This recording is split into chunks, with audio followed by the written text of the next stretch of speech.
One of the hardest things to deal with as an entrepreneur is creating an offer that's going to sell easily. I've struggled with this. Maybe you felt the same way as well.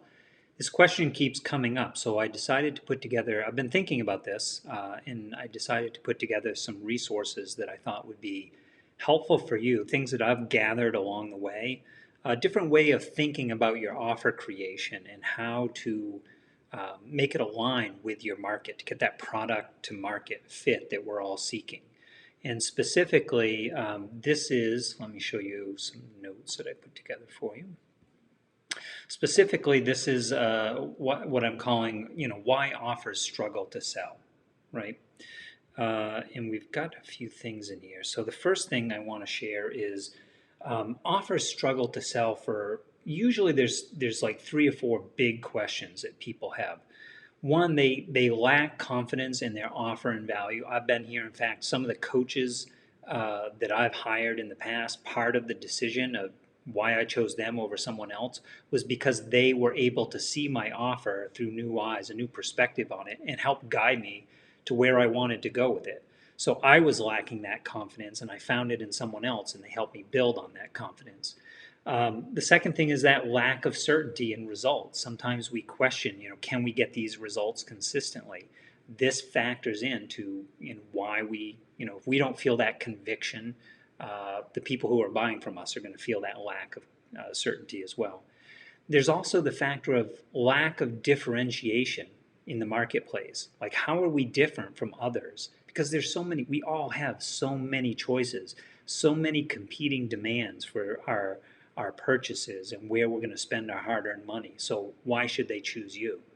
And then lastly, for many people, the biggest fear is that I'm new and I don't have that track record of client results that everyone's looking for. So what do I do? How do I get started? Now, obviously, you're an expert. So if you're seeing this, you're an expert in some subject matter, your area of expertise. You have demonstrated that. Maybe you've done this for yourself. If you've never done it at all, you probably shouldn't be trying to sell the offer in the first place, right? But you have done it in some shape or form. Maybe you just don't have that long track record that you're looking for. And that's okay. We can work with that. What I do want to call your attention to is right in the heart of the diagram here is one of my coaches, Joel Irway, calls this the it factor. We're going to return to this because it's a really important piece of it. But the it factor is sometimes when you nail this, you just know it. Your prospects know it.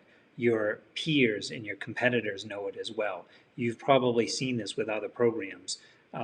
You can just feel they've got it, and people are attracted to that. And that's what we're going for, is the it factor. And you can see the it factor only happens when we combine several different elements. So let's break down what those are. The first one is a big problem worth solving. We have to fill a need. We see a need and we fill a need. Now, a lot of people, I think, get too caught up sometimes in the describing this just as a problem. Sometimes the problem is as simple as inspiration or entertainment. We all love a good story. But what is the unique niche? What is the micro audience, the very specific group of people that we're speaking to? Because if you're talking to anyone and everyone, you've basically got an audience of zero. So we want to be very specific, and we want to think about the delivery in the terms that we want to make for our offer. Like, how are you going to solve this problem for them? We'll dig into this a little bit more, but knowing the big problem that's worth solving, and those last words are really important here because honestly, some problems aren't worth solving. People will live with a lot of pain, a lot of problems, because it's just not worth solving. It's bothersome, it's a pain in the butt, but if it's not worth solving, they're not going to put their hard-earned money, especially a high-ticket program. They won't reach out to solve this problem. So you want to find that big, hairy problem that's worth you working on and then paying for a solution for. The next thing we're going to talk about is the meaningfully unique promise. Like, what is the promise that you're making to the people that they will exchange their money for? Why would they buy from you? This has to be simple. It has to be different, and it has to be memorable. And this is where we all get caught up, myself included, you as well. you probably made mistakes because we're too close to our work. This is where a coach or other objective, a fresh perspective can be really helpful, because they'll help and they'll just look through what the jargon that you're using, the industry words, buzzwords, and things like that, and say, let's get this down to the most simplest, like what are you actually doing for people and how is this different from their other options. And by the way, sometimes the other options, the real competition, is doing nothing at all or doing it themselves. It's not always one of your another provider in your industry. Sometimes it's people just say, I'm going to figure this out on myself. All the resources are out there. It'll take me longer to do it, but I don't have to pay someone. So it's a question of valuing their time and the speed to results. And lastly, it's got to be memorable. Like, what is your hook? What is your tribe? What is the thing that you're talking about that people will remember? What are they going to take away and remember about you? If it's not memorable, then we're caught up in the noise and we're just going to get lost in the marketplace. The second thing is proof. All right. So third thing, I'm sorry, is proof. This is as much proof as you can muster. So the first, we start at the bottom, which is your results. What results have you got for yourself? If you've never done this before, we're in the wrong conversation, because an expert has that body of work, even if it's just something that you've learned, a problem that you learned to solve for yourself. This is where a lot of experts, like, they had a problem, they figured out a solution, and they know that there are other people like them out there with that same problem, and that becomes a business. That becomes your offer. But what are the results that you were able to get? And also, what's your unique process or mechanism for getting those results, right? So 3 to 4 or 5 steps, the silver bullets that you put in place to actually get the results that we're talking about. You got them for yourself. Secondly, we talk about the client results. What is the transformation? They started here, they had this problem, you entered the picture, they exited after working with you with these results. Can we name that? Again, some folks may not have the long body of work with client results if they're just getting started, but you can talk to your own results, and it only takes the first couple, maybe your first big win with a client, that you can start to point and create case studies, and others will flock to you because they want the same thing for themselves. And then lastly, I've thrown in here an important inflection point here, is to show rather than tell. Be as specific as you can. Now, a lot of people shy away from this because they say, I don't want to promise this dollar amount or this timeline. But you have to be specific, because that's what people are looking for. You can explain, once you're in conversation with people, we got these results because of these things. This is what led to these results. But when you're trying to break through all that noise and get people's attention, you've got to be as specific as possible. That is what puts you in a blue ocean, as opposed to that red ocean where it's all bloody and you're fighting with all the other sharks just to get a little nibble. So great positioning, by combining the problem, the promise, and the proof that we talked about, that's what when people say great positioning, that's what they're talking about: problem, promise, and proof.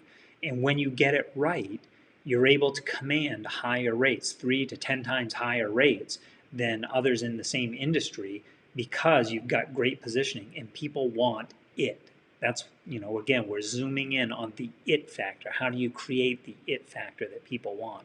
And specifically, when we talk about this, like, people are going to buy. One of the big complaints for a lot of experts out is, the economy's bad, people aren't buying, whatever's going on at that period of time. Right now it happens to be the pandemic. People are scared, they're not buying. No, people are buying. They're making decisions, like they might buy the new iPhone, or they might buy that new computer that they need, or something else, but they're buying. They're definitely spending their money on something. The question is, they're asking themselves, what do I want more? Do I want to work with you? And do I feel certainty that I'm going to get the results, because that's going to take me to where I want to go? Or do I really want that new iPhone? And the iPhone often wins because it has the it factor. People want it. And that's what we're trying to create here with great positioning, to capture the it factor. Now, here's a few ways to break this down. First of all, you have to ask. You've seen this throughout our program. You've got to create more conversations with the right people. Prospects will tell you what they want to buy, and they'll tell you why. They'll give you the details. I would love it if it was, if it also included this thing. This thing, they'll tell you whatever this is, because it's different for different people. But this is what feels like a really big obstacle or a rock I just can't get out of the way, right? And you can include that in the, maybe it's a really simple thing that you figured out a while ago, but you can include that as one of the things that will make it really compelling. Sometimes people will buy for those little extras that you throw in there that seem like not a big deal to you, but they really want that. That's capturing that it.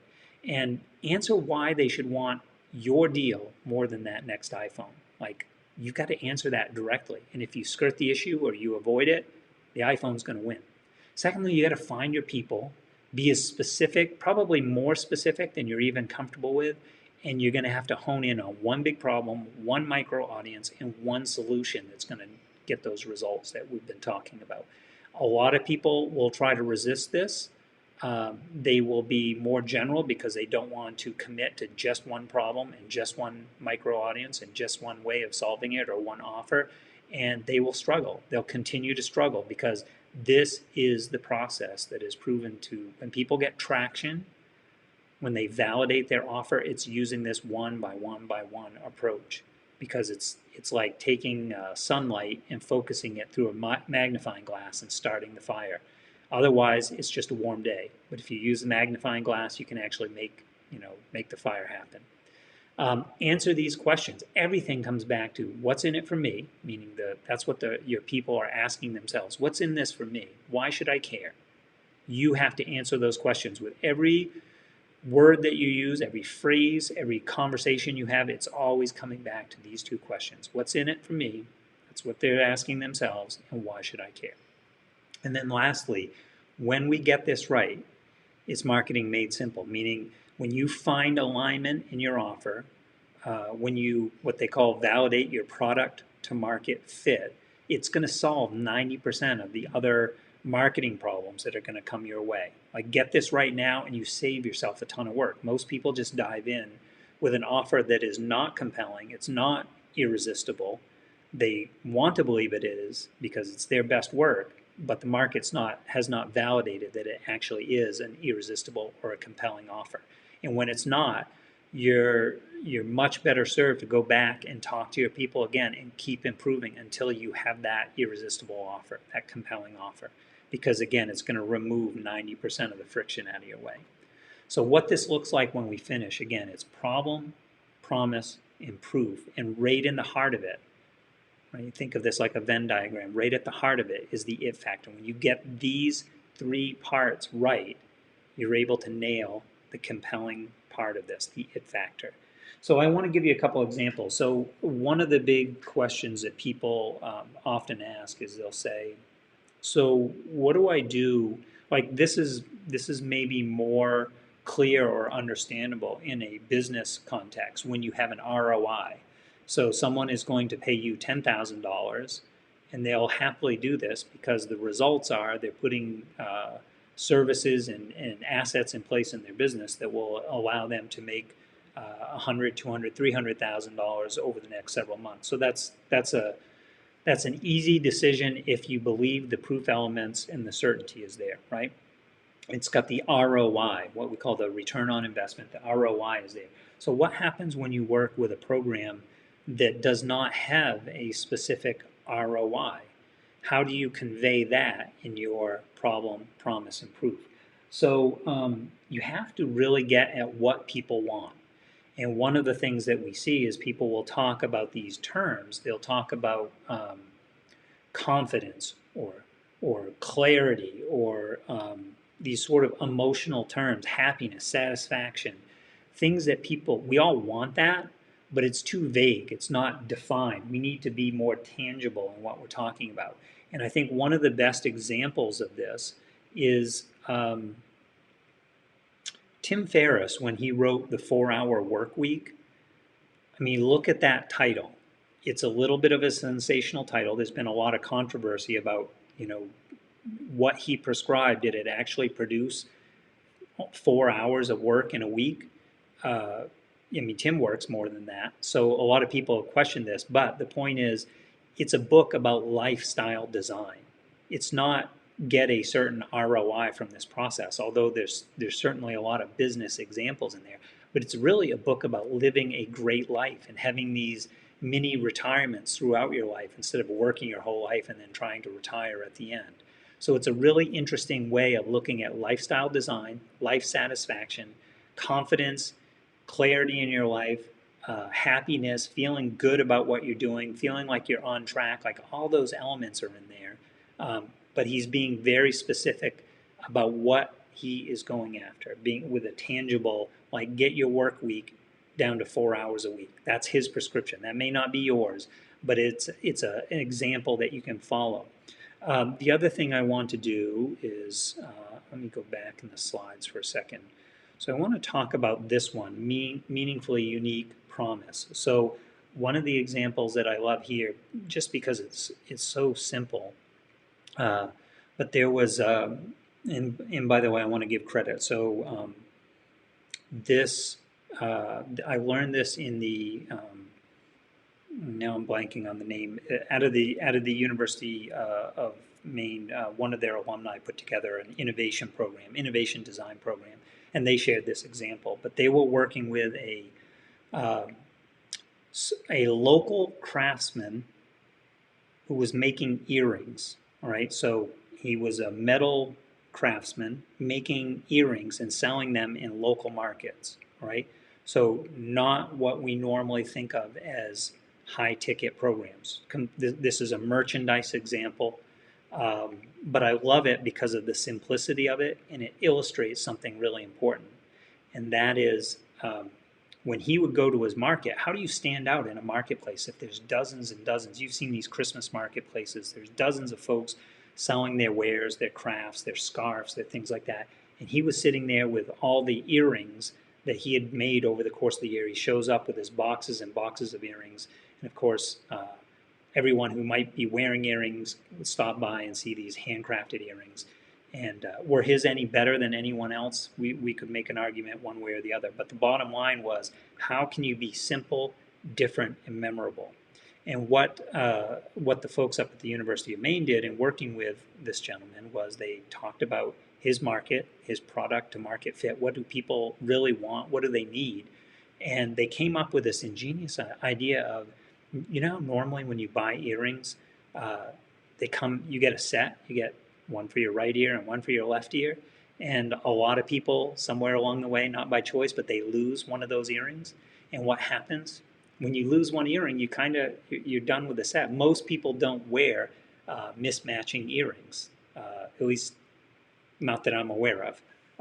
It's kind of like people buy the matching set, and once you lose one, you've lost the whole set.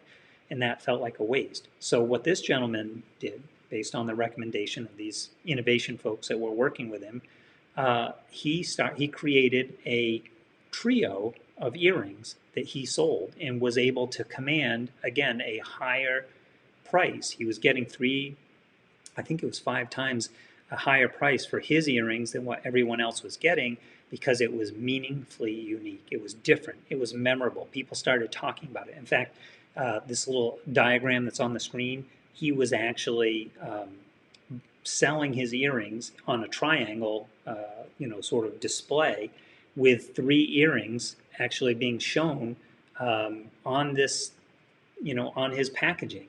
Because when you bought, you paid a little bit more, but you would have those earrings for life. Because even if you lost one of the earrings, which is going to happen sooner or later, you had a replacement, and it was already there. And people talked about this, and they talked to their friends, and they said, "Oh, this is such a great idea." Like, everyone recognized this as a problem that existed in the marketplace, and nobody else was dealing with head on. Everyone was just trying to fit in with the crowd and sell their earrings, and they were in a noisy marketplace, and how do you stand out?